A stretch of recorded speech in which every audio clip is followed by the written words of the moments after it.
17 ऑक्टोबरच्या परळीमधील ओबीसी मेळाव्याला धनंजय मुंडे उपस्थित राहणार।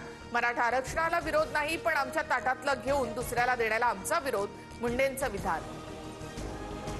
निलेश घायवळ प्रकरणात पुणे पोलिसांची विनंती इंटरपोलकडून मान्य।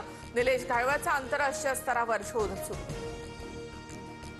ठाण्याला भ्रष्टाचाराची राजधानी नाव पडले। ठाण्याला मुख्यमंत्री उपमुख्यमंत्री पद मिळूनही विकास नाही, मनसे नेते अविनाश जाधव यांची टीका। भ्रष्टाचार आणि विविध समस्यांबाबत मनसे आणि ठाकरेंच्या सेनेचा ठाणे पालिकेच्या मुख्यालयावर मोर्चा। शरद पवारांच्या राष्ट्रवादीचाही मोर्चाला पाठिंबा। दुबईत गेलेल्या मुलाच्या अचानक झालेल्या मृत्यूनं नांदेडच्या शेतमजूर दाम्पत्यावर दुःखाचा डोंगर। फडणवीसांच्या पाठपुराव्यानंतर शेतमजूर दाम्पत्याला मुलाचं शेवटचं दर्शन शक्य। नागपूरच्या वानाडोंगरीमध्ये एकाच घरामध्ये 200 मतदार। आमदार मेघेंच्या मतदारसंघातील मतदार यादीत घोळ। पवारांचे राष्ट्रवादीचे नेते दिनेश भंग यांचा आरोप। सोनं चांदी महागलं। सोनं 1,28,132 रुपये प्रतितोळा, तर चांदी 1,85,000वर। डोनाल्ड ट्रम्प यांना इस्रायलचा सर्वोच्च नागरी पुरस्कार।